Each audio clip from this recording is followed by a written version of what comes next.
The CBS Radio Mystery Theater presents...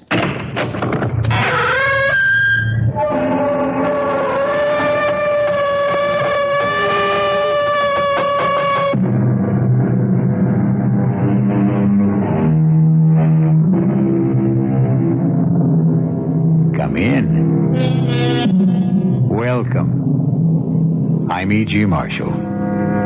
Welcome to the sounds of suspense. To the fear you can hear, to the terrifying world of the imagination. I'm your guide for a journey up a mysterious mountain. Dead Man's Mountain is what it's called. Going is really no problem.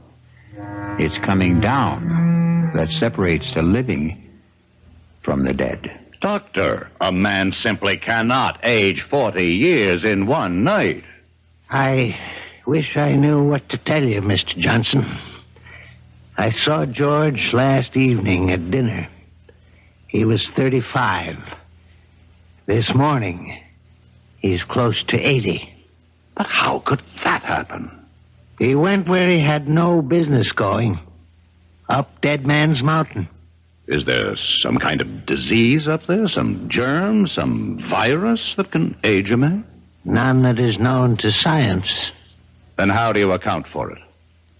Probably the Indian legend is correct. Some evil spirit up there hates to be disturbed.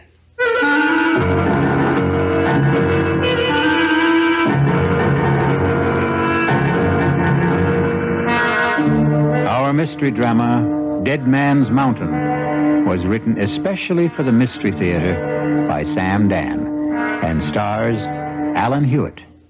It is sponsored in part by the Kellogg Company, makers of Kellogg's Special K cereal. I'll return shortly with Act One.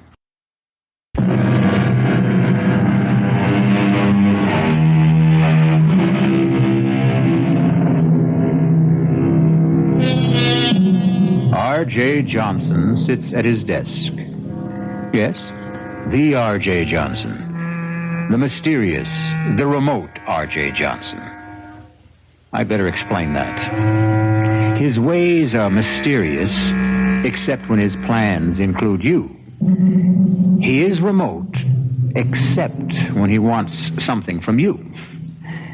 Then his presence can become an overwhelming reality. Some say R.J. is the richest man in the world. Some say he's the second, the third, the fourth richest. Does it matter? All we need to know is that on this particular morning, R.J. Johnson sits at his desk, as usual, and is formulating plans to buy or sell what? An industry? A government? Somebody's soul?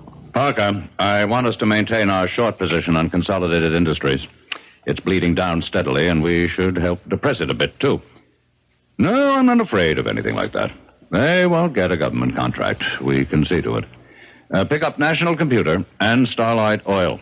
I want our full concentration on those three. I'll call you back later.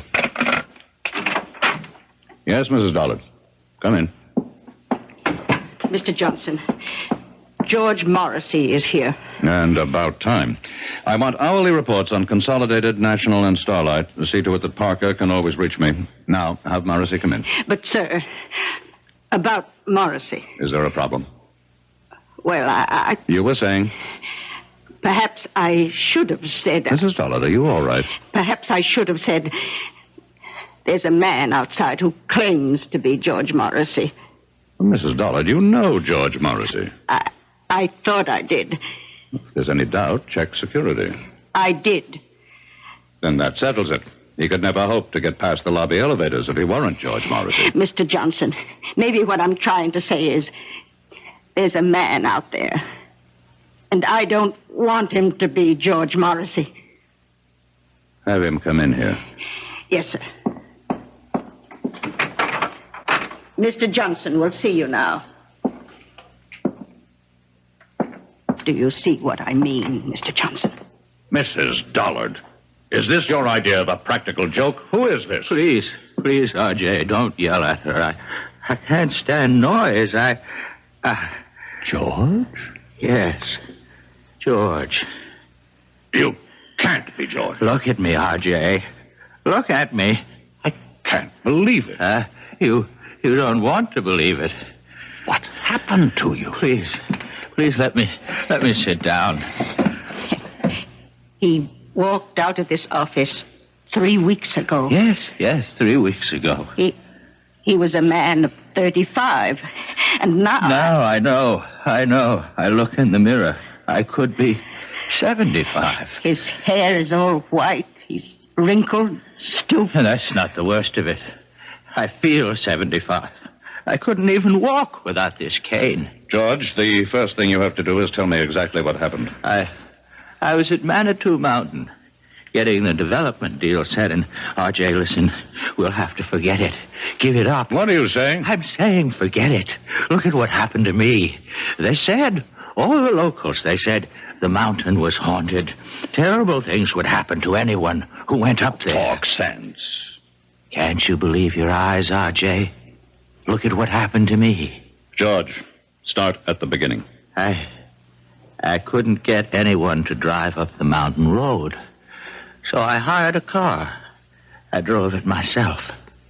I drove it up the mountain and... Yes, and? And that's all I remember, R.J. I must have passed out up there. But something did happen. It's like a nightmare. I can't bring it into focus. Just flashes of it. Terrible things. Be specific. What kind of terrible things? Shapes, forms, voices, saying I was going to die, that my life was falling away, that it was disappearing. What kind of shapes? What sort of forms? I don't know. What size were they? What color? I don't know. You say voices. What kind? High, low? R.J., I were they don't men's know. voices? Women's? I can't remember. I can't Now pull remember. yourself together. Pull myself together. Look at me. I'm an old man. I've been robbed of half my life. Now think. How long did you stay on the mountain? I don't know. Somehow I managed to get the car turned around. I drove back to town. I found a doctor. What's his name? I don't know. What did he say? I can't remember. R.J., I came here to warn you. The mountain, it's haunted. It's cursed. Give up the project. Mrs. Dollard, call Dr. Watterson. No. Doctor can't help me anymore. But I can help you, R.J. Give it up. Give up the project.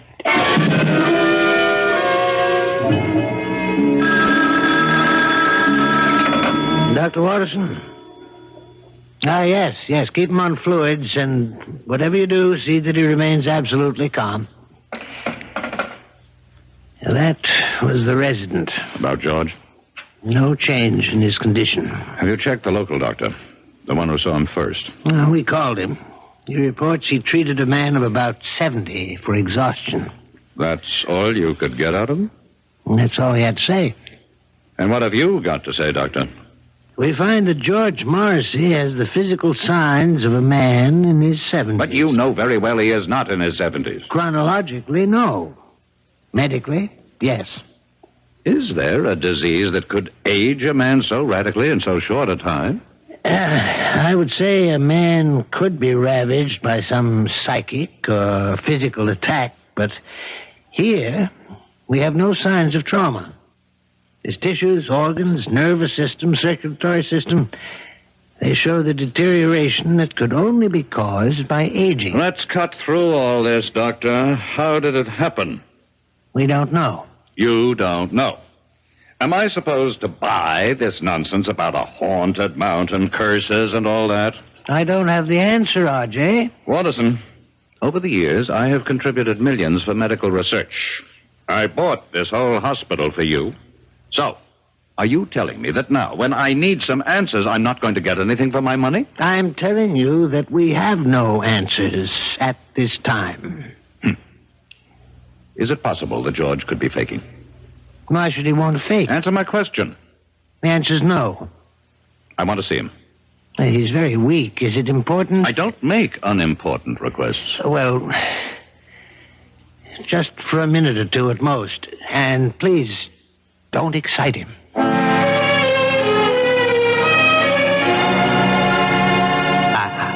a club championship, and I was named third team All-America. George. Girls, you should see how the girls would fall all over me. George, pay attention. Huh? Oh, it's you, R.J. Listen. No, George. Don't try to sit up, but I've got to talk to R.J. Listen, R.J., are you listening? I'm listening. Here's what happens to you up there on the mountain. I remember, you see. Now, I remember. Yeah, R.J., don't excite him, I please. accept full responsibility. Up there on that mountain, I was told you will lose that which you value most. Told? You say told? How? By whom? I don't know. How can we get anywhere if you keep saying you don't know? Think. R.J., I order you from this room. He's going to die soon anyhow. We have to get that information. R.J., I will call security and have the guards throw you out of here. No, Doctor, no. Leave us alone. This is between R.J. and me. What were you told, George? I wasn't really told. It was more like a kind of feeling, an idea that seemed to seep into me. And I realized the most important thing, what mattered most to me, was my body. Talk sense. I'm talking sense, R.J. And I began to lose my body. What do you mean, lose your body? The way you really lose it. To old age. Only, oh, God. Only I was losing it then and there. And all at once. Is that what you think happened, Morrissey? But look, I got away from there, you see. I got away just before I would have died. But why? I should have stayed. Look at me. What good am I now? Be calm and practical, George. We have the greatest doctors in the world here. We'll beat this thing. You can still beat it, R.J. You can still beat it. Just don't go near that mountain. Just give up the project.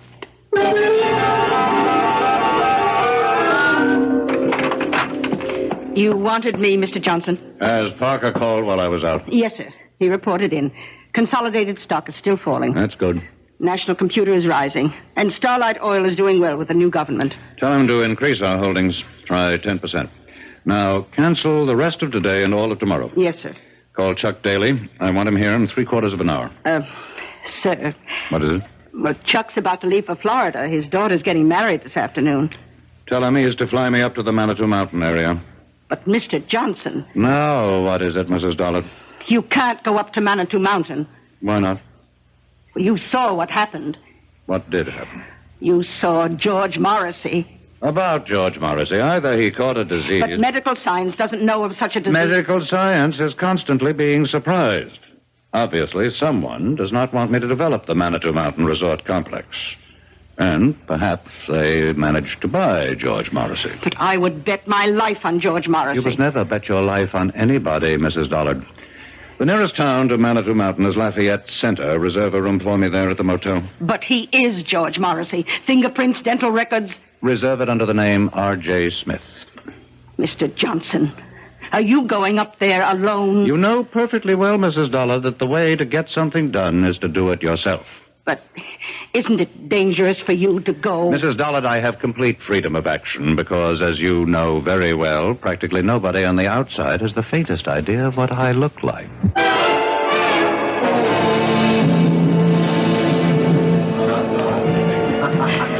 How many days do you plan to spend with us, Mr. Smith? Well, that all depends. Oh? On what? Do you suppose I could hire a car and driver? Oh, let's see. I have some cards here. Pick out any name. Tell him Doris Evans over at the motel recommended you. Do you mean I need a recommendation to hire a car? Well, it's deer season. Can't expect a man to concentrate on his business. I would think you can if you pay him and he recognizes his obligation. Well, I can see you're a very serious-minded person, Mr. Smith. What brings you up to our frivolous part of the world? I intend to do some sightseeing. Sightseeing? Well, I hear you have some very beautiful country. Oh, yes, we do have a lot of very beautiful country up here. Wild, unspoiled.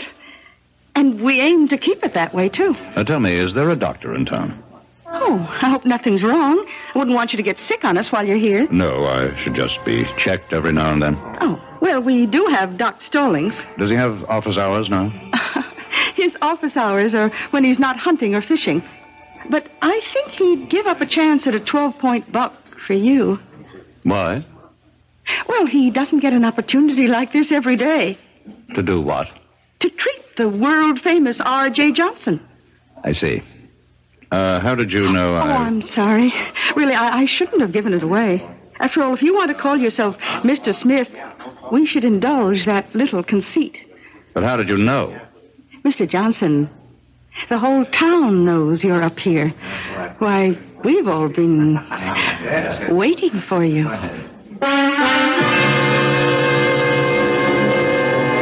We've all been waiting. Waiting for what reason? Had they also been waiting for George Morrissey? And George was only R.J. Johnson's hired man. We'll be back shortly with Act Two.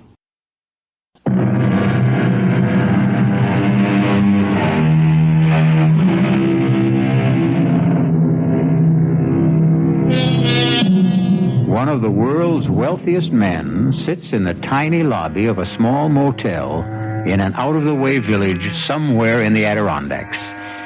And suddenly he feels that all of his money and power somehow seem to be very far away at this anxious moment. You say the whole town's been waiting for me, Mrs. Evans? Yes, we've been waiting. Why? Well, you own us now. I own you. In a manner of speaking. You own all the land that surrounds this village. I would think of myself as more of a neighbor. Well, we don't think your plans for the area will make you a good neighbor. You had your chance to protest against the project at the hearing. And we did. And after the legislature weighed all the pros and cons, they acted in the interests of the entire state, not your narrow provincial prejudices. You really believe that, don't you? I certainly do. Well, we know why certain votes went a certain way. Oh, do you? Suppose you tell me. We know there was bribery and pressure. Really?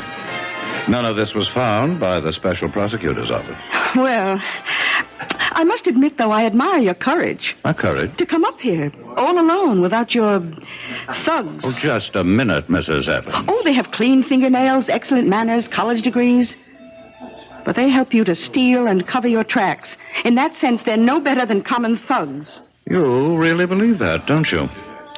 Well, let me set you straight. I have never done anything illegal. Oh, you can't be serious. No court has ever found me guilty of any crime. Congratulations. But here's what I am guilty of. Success. And this has earned me the envy and the hatred of millions of people. But that's human nature. I understand that. What I don't understand is the attitude of the people in this town.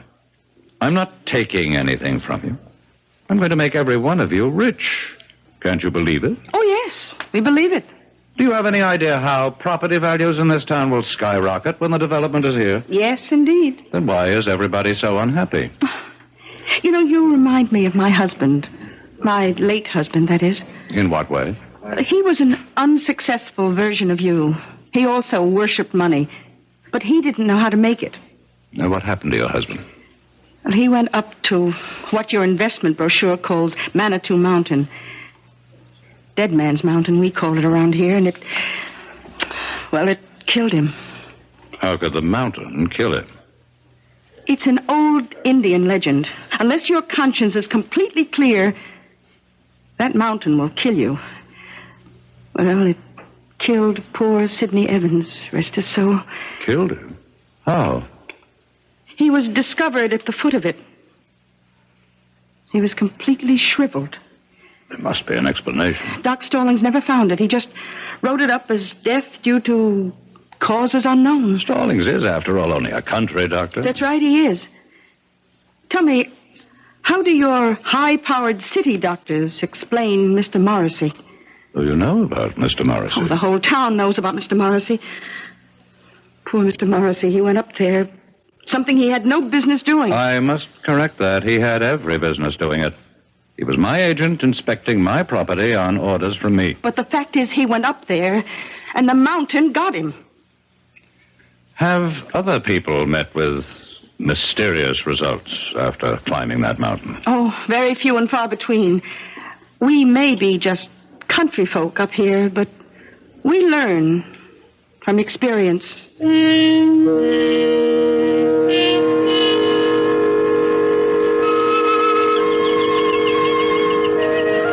Are you Dr. Stallings?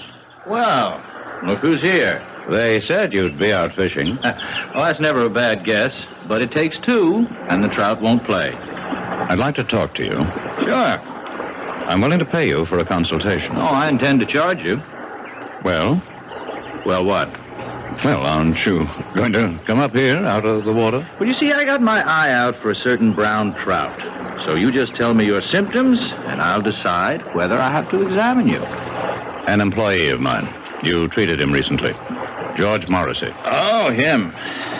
What happened to George Morrissey? Well, I met him at the motel. It was a Thursday night. I go there for dinner whenever Doris Evans serves pot roast. Hey, you're lucky. She's having it tonight. About Mr. Morrissey. Oh, he was a serious kind of fella. Not like you. Same no-nonsense, let's get right down to it attitude. I'm only interested in what happened to Morrissey. Happened? Well, he wanted to hire somebody to drive him up to Dead Man's Mountain. And nobody would do it. That's right. Why?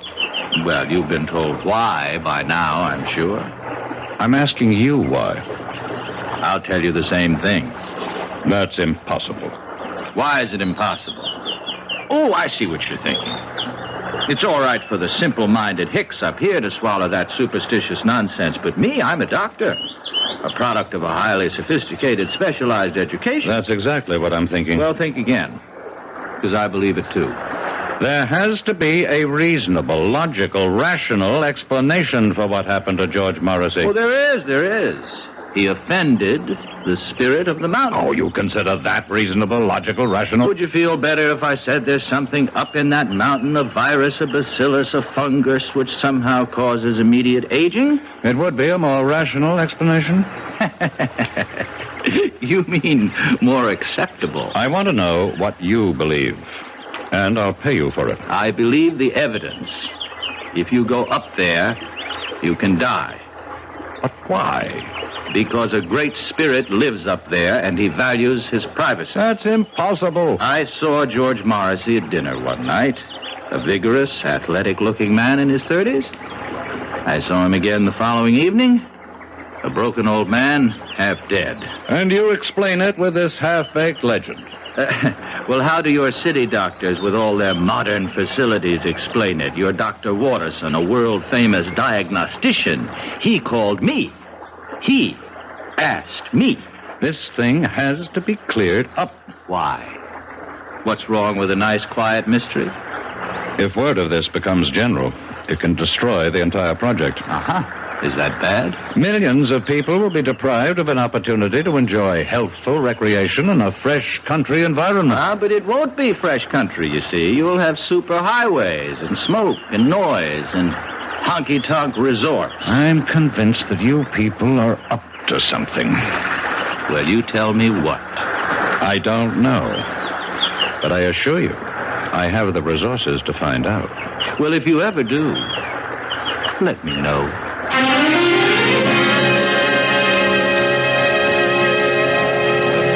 Well, did you find Doc Stallings? My secretary should have called me on the hour. Oh, she did. We serve dinner till 9:30, but the best time to eat's around 6. From then on, it's leftovers. I'll have a sandwich sent up to my room. Oh, you're joking. I don't tell jokes. You mean all you want for dinner is a sandwich? Mrs. Evans, food is merely fuel. The body is just a machine, and so my tastes are very simple. Whom do rich men think they impress when they say they have simple tastes? Do you have a wife? I never married. Oh?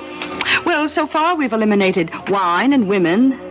I can see by looking at you that there isn't too much song. Oh, what do you do with all your money? I make it grow. Well, whatever you do, don't go up that mountain. I don't think I need any more advice from anyone around here. I would like to place a call to New York. You go up that mountain, and when you come down, you'll be penniless. You have my secretary's number there. Please put it through. Just remember, I told you.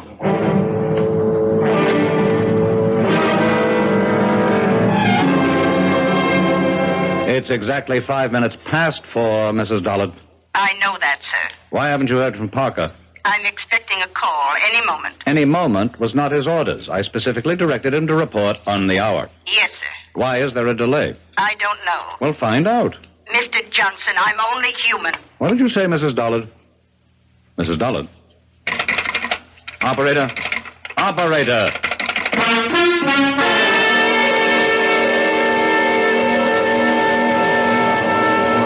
Now, see here, Mrs. Evans. Oh, Mr. Johnson, I was just trying to reach your room. I've been cut off in the middle of a crucial telephone call. Carlotta, the phone company operator, she just told me that we can't get through to New York for a bit. What are you saying? Well, you seen those signs along the roads? Look out for falling rocks?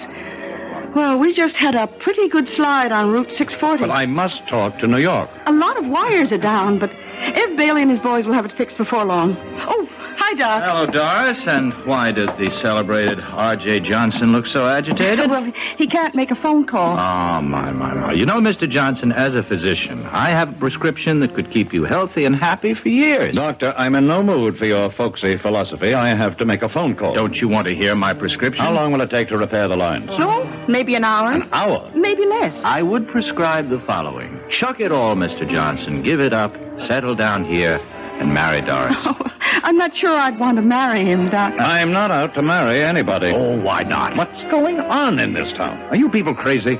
Where's the police station? The police station. Well, we do have a sheriff. Send for him.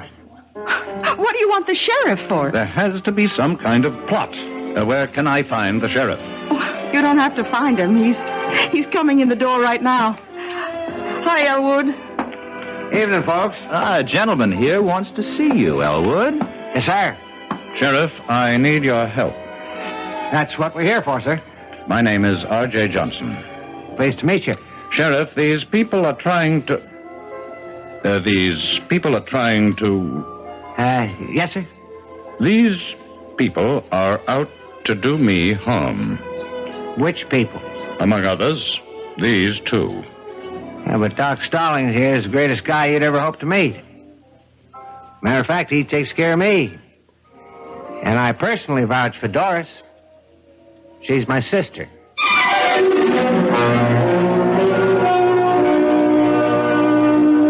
A very nice, tidy little town. And the natives are so friendly and obliging, and so concerned with your well-being. But right now, R.J. Johnson feels overwhelmed by their solicitude, as if he is being literally killed with kindness. We'll return shortly with Act 3. BBM Chicago.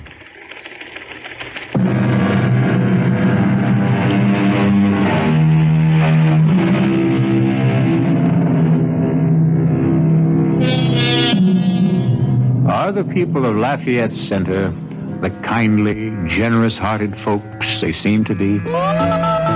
Or is this a place of evil where death waits for strangers, especially a wealthy stranger like R.J. Johnson?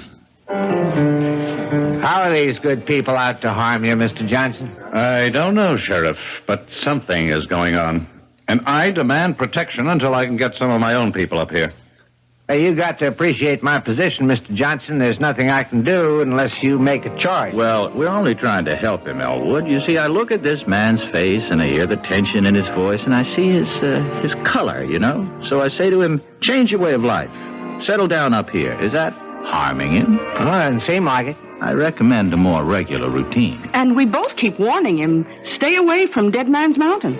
Mr. Johnson, you couldn't get better advice from your best friends. Well, now I see how this works. A little bit of psychological warfare.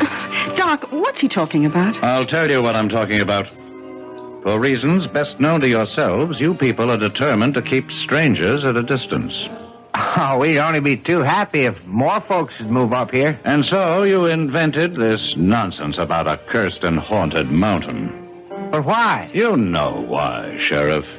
Because to any man of intelligence and courage, it presents a challenge. But before a man goes up there, you prepare him. Well, gentlemen, you can stay and listen to all this. I've got to serve dinner. By all means, Mrs. Evans. We can continue this discussion at the table. Oh, I thought all you wanted was a sandwich. Oh, no. Tonight, I'm having all the trimmings.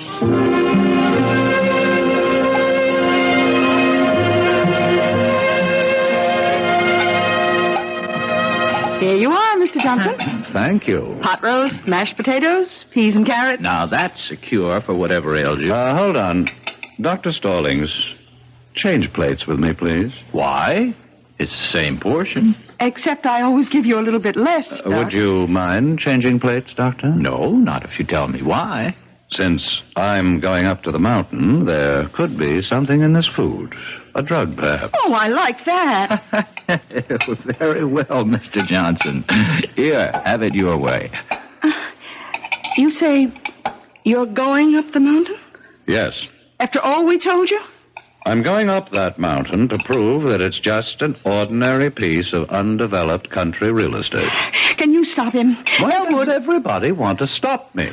Well, look what it did to your Mr. Morrissey. Suppose, for the sake of argument, there is something dangerous up there, and it gets me.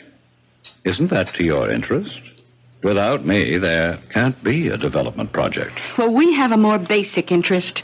We have obligations as human beings. Well, now, I will need a car. There's a road, I assume. Oh, yes, sir. It leads up to the top. But why go now? At night? Because the word should get around. R.J. Johnson drove up this dead man's mountain, as you call it, in the dead of night, and just as calmly drove down again. But, Mr. Johnson, You really... have something to learn, Mrs. Evans. You think a man becomes rich through trickery, violence, and all manner of illegal, immoral, and unethical acts. I never said that. But you believe it. Tonight, you're going to discover how I became rich. By daring to do what other people consider impossible. It's that simple. I would still advise you to keep away from that mountain. Let's end the little game, Doctor. I've humored all you people long enough. Well, very well. How do you account for George Morrissey? Very simple. George Morrissey is not R.J. Johnson. Oh. Does the spirit of the mountain, going along with the legend, kill everyone whose conscience is not clear? Very well. I'm safe. My conscience is unblemished. Elwood, I still think you should stop him. The sheriff has no right to interfere. I'm merely inspecting my own property. No, he's right, Doris. A little exercise in morality here. Who would care to accompany me? You look down on. You are the pillars of virtue. You mean there isn't a clear conscience among the three of you? I'll drive you. Doris, what are you saying? He's challenged us. But, Doris, you know you can't fight the mountain. Oh, we can't let somebody else get killed up there either. Well, what can you do? Well, at the first sign of anything suspicious, I can turn the car around. Mr. Johnson, you've got yourself a driver, and I suggest we leave right now. The moon goes down early around here. First, I have to call New York. But the lines are still down. How do you know? Carlotta will let us know when they're fixed. Maybe I'd better wait. Oh, don't tell me you're starting to have second thoughts. I have some very important things to check out. Well, we can drive to the top of the mountain and back again in an hour. How do you know? Have you done it before? No, it's just a guess. And I'm ready if you are.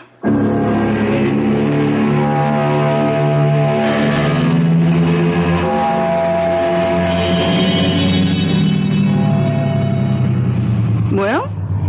What is it, Mrs. Evans? Well, we're here. We're at the foot of Dead Man's Mountain. And there, you see, on your right, is the dirt road that leads upward. How far? Oh, I don't know. Well, what are we waiting for? You won't change your mind, Mr. Johnson? No. I still don't understand why you have to do this. This is another reason why I'm a rich man. I buy stock nobody else believes in. I finance schemes other people think are harebrained. I back men no one else will work with. And I climb mountains everyone else is scared by. I'm climbing this mountain, too. Then you also deserve to be rich. Well, do we go ahead or do we turn back? One must always go ahead, Mrs. Evans. Here goes.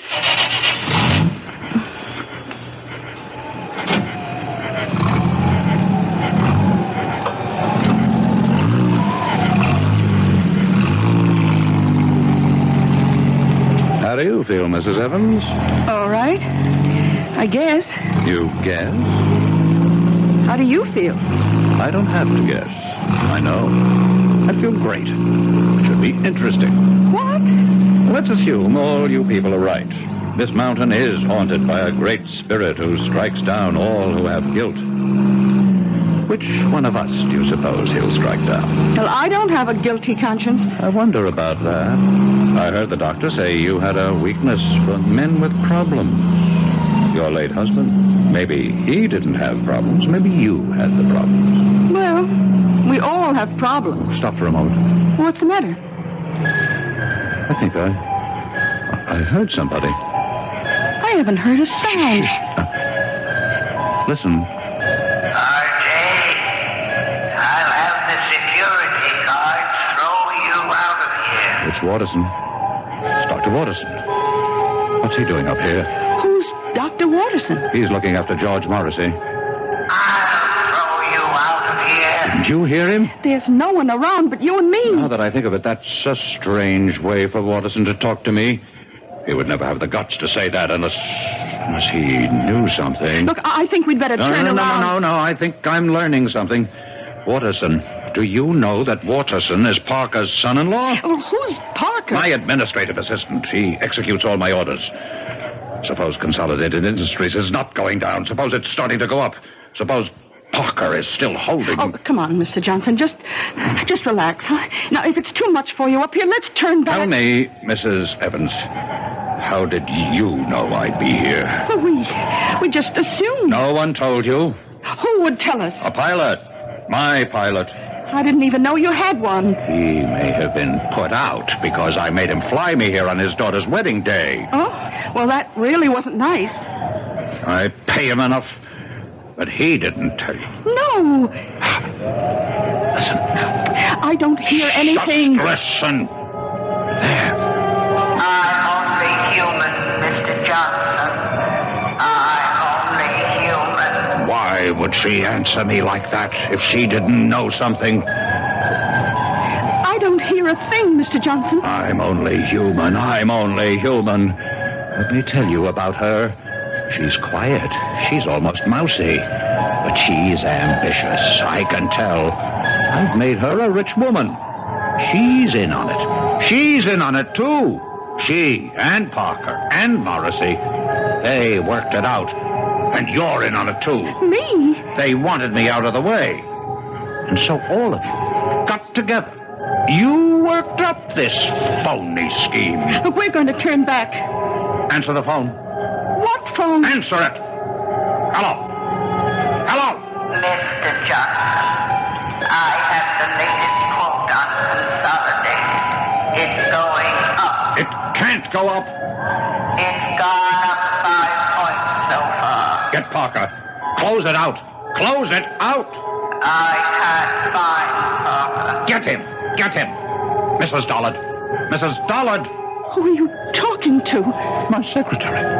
She hung up on me. How could she hang up? There's no phone. Consolidated is going up. But there's no stock market at night. Mr. Johnson, it's going crazy. National computer is going down. Have Parker sell at once. I can't find Parker. Mrs. Dollard.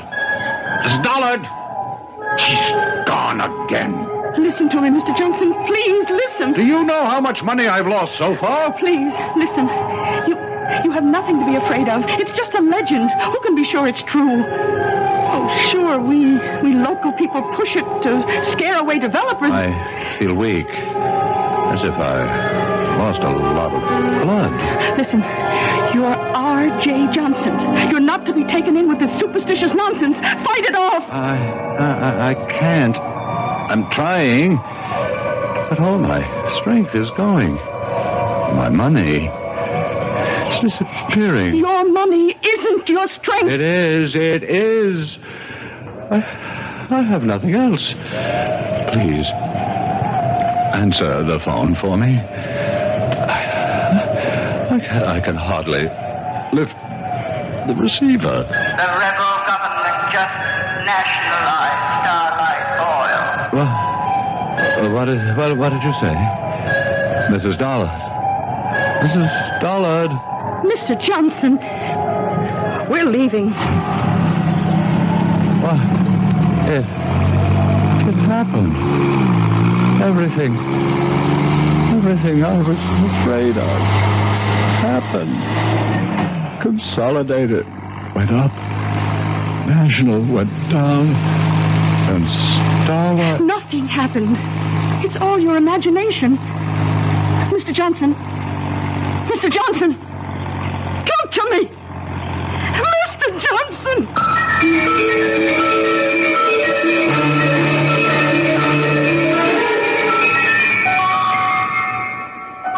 He's dead. How? Why? Doris, I don't know. There isn't a mark or a sign on him. It's as if all the force and vital energy just left his body. Well, maybe it's all for the best. He was in trouble. Trouble? It was on the news. Some of his holdings went haywire for some reason. 3 big companies. He's out millions. He may have died just in time. The mountain. The mountain. What about the mountain? It's true. Every word we say about it. It's true. Oh, come on, sis. How can it be true? The mountain killed him. It took away his money. Doris, are you all right? I don't know. I don't know yet. I wonder. What did it do to me? Well, what did it do to Doris? Everybody loses what he values most up on Dead Man's Mountain, as the saying goes. Maybe Doris had fallen in love with R.J., and thus the mountain robbed her, too. I'll be back shortly.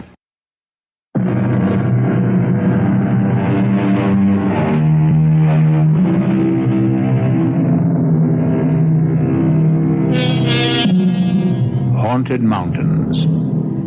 Did this one cause certain stocks to go up and down one day recently?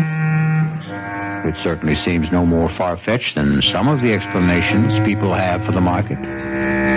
The cast in our exercise in The Extraordinary included Alan Hewitt, Bryna Raeburn, William Redfield, and Robert Dryden.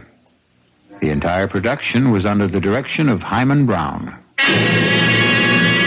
Now, a preview of our next tale. The only way to learn how to swim is to jump in the water, right? I simply can't make you understand, can I? Well, maybe I can make you understand. Forget it. You want to get that dinner ready? I'm hungry. Yes, I'm going now. Look, why don't you change first? Change? Yeah, your clothes. Get more comfortable. Yes, I think I'd like to do that, George. I won't be long.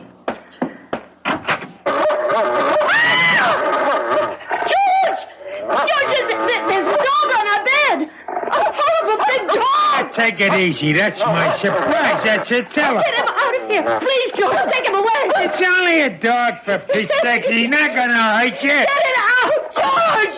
Please! Radio Mystery Theater was sponsored in part by Anheuser-Busch Incorporated, brewers of Budweiser. This is E.G. Marshall inviting you to return to our Mystery Theater for another adventure in the macabre.